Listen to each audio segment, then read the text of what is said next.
Hello everyone, this is Kim, just coming to you today while I'm working on my Pro-Made fans. I'm continuing to work on these for my clients for when we come back to work. They're going to need new sets and I'm going to be ready to do them in a shortened amount of time by pre-making them. So I'm working on CC 0.07. Mainly because I was gone last week and I worked on 0.05s and C, CC, and Ds, and I made a bunch of trays of those. And I actually used my pre-made empty trays. I took a few of those with me and got those. I have one rogue one there, but these are 05s. And I wanted to go back to 07s, and one of the reasons I want to go back to 07s today is because 05s is what I use to make American volume. And the difference between American volume and Russian volume, in my definition and opinion, is just how neatly they're made. Russian volume are fans that they look more like twins to each other than sisters. Those are some that I pre-made. Versus American volume, which I like to use 0.05 because they tend to be a little messier. That's just me. I know plenty of people that can make perfect fans, and I can too with 0.05s, but if I'm doing a Russian volume set, I'm mainly using 0.07, and I'm trying to make perfect fans. But that's not the main reason that I wanted to do this video today. I wanted to do this video to talk and show you about a fanning method that I think is great for all levels of lashing, beginner to master Russian volume, Bordeaux, blade technique, however high you want to go with your skill, but is the bounce pad. And I was not a fan of the bounce pad. I will show you. This is how I learned to fan, which was the side roll. Right? And that's what I did for a long time. And then I learned lonely fan, which I kind of just scrub them.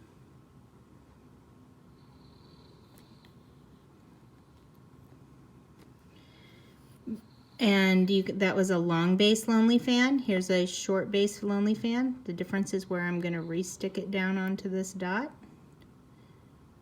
So long base, long stem. And this is just kind of a little bit more of like a scrubbing technique. I don't usually do more than a 5D on 0.07 usually because it's too heavy for most natural lashes. So that's lonely fan. Okay. And so I can't show you the flower technique with this or pinch because I'm only one-handed today. But I'm going to show you the bounce pad. So this is probably going to be a 60 fan. And what you want to do is get yourself a Scotch mounting square. And I just cut a 1/4 inch or 1/8 inch strip. So I get 4 per square. They become a lot more economical that way. And you're just using this very little bit. So it's like 8 millimeters long. This is a 9 millimeter lash that I'm working on. Excuse my manicure. Who said manicures weren't essential during this COVID quarantine? But anyways, I digress. So you want to approach the bounce pad, and you want to be perpendicular. So I'm not laying it down like this. I'm not going to squish it in or scoop it in from the side. I'm actually turning my wrist and rotating my wrist, and I'm going to go perpendicular. So think about it as a ballerina shoe, and they're going on point. So you want to be perpendicular to the surface. You're going to push in slightly, lay it down, fly away, okay? Then, with the very tips of your tweezers, using a barely open or barely closed, you are just going to finesse these. This is very difficult at first. Super hard not to make big movements with your fan and to stab at and to rock your fan back and forth. But again, 5D is my max for 0.07. Why? Because I care about the weight and I want it to be similar to all the others that I'm making. So, little dip. I'm just going to use this to set this fan.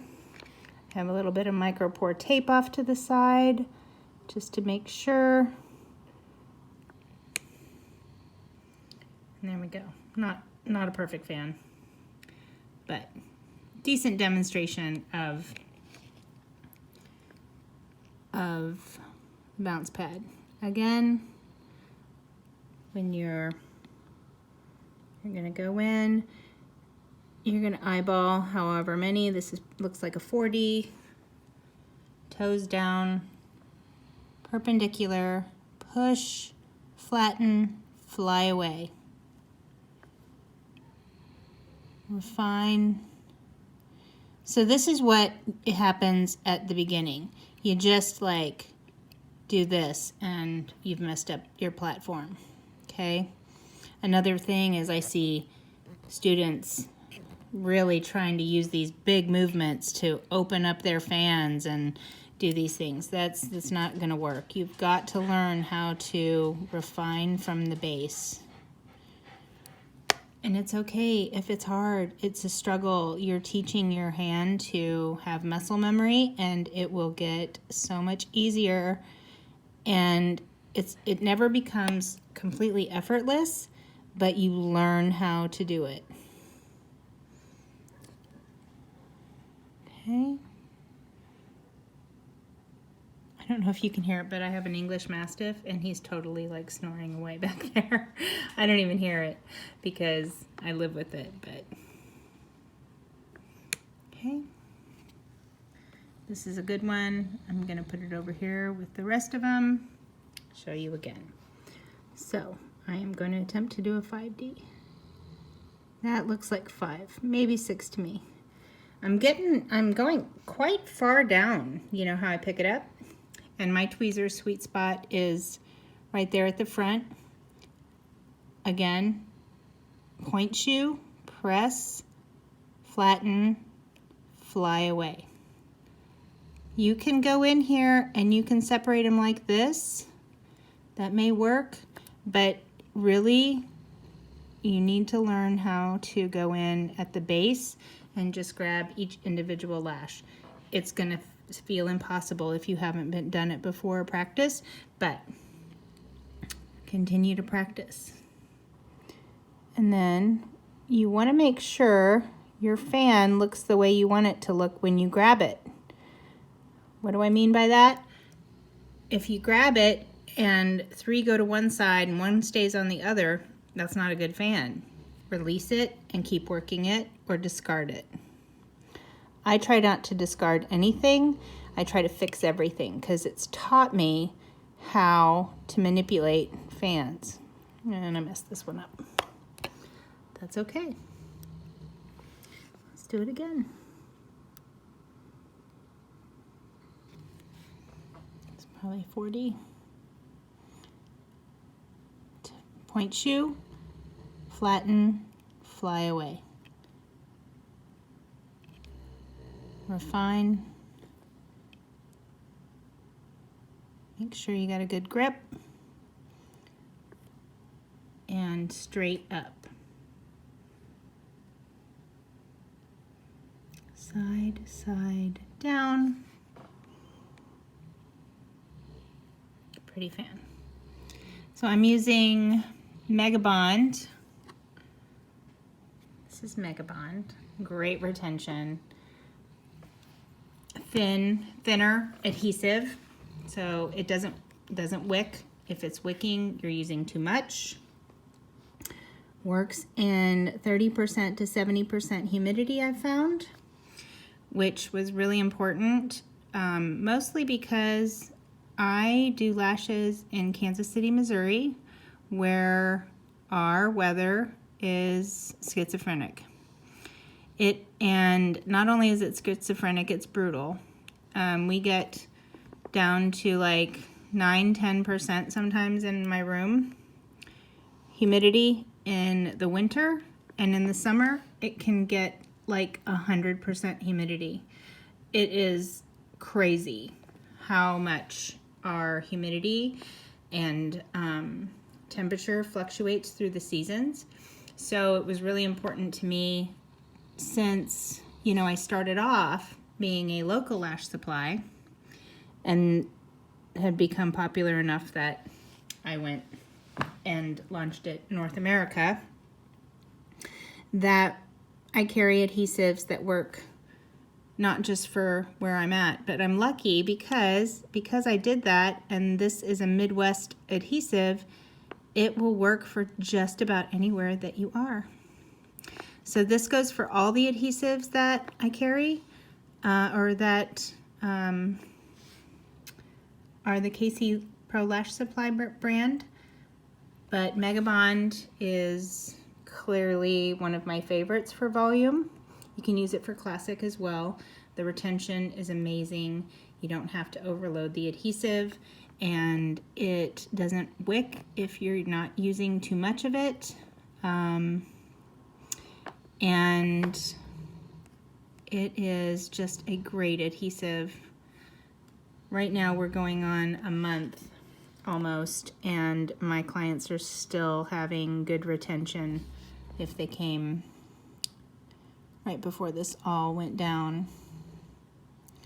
So I can talk about the other adhesives too. I have Domino Clear Bond, which is a little bit thicker adhesive, and it is fantastic for pre-mades, I think. I like Megabond as well. I like all the adhesives, but I prefer to use Domino Clear Bond with pre-mades because I don't want to add that extra heavy darkness onto that base. And it seems to be really good for those who have some sensitivities to makeup because it doesn't have any carbon black. And both Megabond and Domino Clear Bond have like 0 fumes. They're not fumey at all. I still recommend that you wear an N95 mask while you're lashing to protect yourself because that's just smart. Vesper is a fantastic adhesive, so it's really great for classic, especially. It has a little bit thicker of a consistency, still has the wide range of humidity and temperature, and it's banana scented, so it's kind of pleasant. But it's just, you know, preference, and you have to find the adhesive that works for you, just like tweezers. It's very customized. Everyone has different hand speeds, anatomy, variables in their room, and you just have to find the one that really becomes your Goldilocks one. So, give them a try. I mean, KC Pro Lash Supply adhesives are like $27 for a 0.5 ounce or 0.5 milliliter, and they last, you know, 4 to 6 weeks once opened. The busier you are, the more air you're going to expose into the adhesive. So of course it will get gummier faster, and how clean you keep the top and how well you store it are going to be big factors in how long it lasts. But if you're storing it in a cool, dry place with silica or a little bit of rice to keep the moisture out, and you're keeping that cap clean, it should last you really well. Do not freeze our adhesives. That is not recommended, but you can store them about, if you want to refrigerate them in a bona fide airtight container in the refrigerator at 40 degrees, then you can do that. But they'll last 6 months unopened. No problem. And I get free, it's not free. I get new adhesive every 2 months. So what I have in stock is 2 months or less old. Because as a working lash artist, I'm a full-time working lash artist, just like you. Adhesive that is bad can ruin my day. So I want to make sure that my adhesive that I carry for you guys is always fresh. And the reason that I can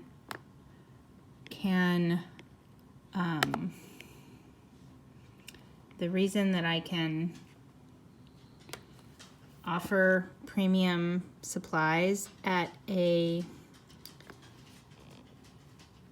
moderate price is because I don't have as much overhead. So, you know, I don't have a huge warehouse, I don't have a fancy website, I don't have someone who's doing my social media, managing social media and branding and all of that. Instead, what KC Pro Lash Supply are the best products that I could possibly source, curated by a lash artist for lash artists. And, you know, I don't know if it'll always be that way, but it's that way right now. And I get a lot of joy out of being able to offer like premium luxury level lash supplies at a fair price, which to me equals an amazing value. Like, wow, I did not expect to get such amazing products for what I spent. And that helps you offer more premium sets for your clients, which will hopefully allow you to charge more, right? So these are KC Pro Lash Supply CC07 lashes. I think they fan like butter, all of them. I love all of them. And I love them. So you get 16 lines in a tray. These are on a palette, but they do have the metallic strip, which means you can just pull it off of your palette and put it back in the case or transfer it to another palette. And they're not going to leave any residue. They're not going to tear up your tweezers. The strip is medium, so you know you can do Lonely Fan on it, or you can do the side swipe. It still will work for those. And the lashes are just, let me tell you, they're so black and they're pretty matte, and so they don't look like plastic. So anyways, hope you enjoyed this little video lashing with me today, and I hope you learned something. And if there's any questions that you have, please feel free. I do encourage you to reach out. I love talking to my fellow lash artists. I hope you're staying safe and sane during this time. It's really a little bit of a terrifying time. I'm not gonna lie, I'm with you with that. But you know, let's support each other in any way that we can. Thanks guys so much. I appreciate you all. Have a great day. Bye.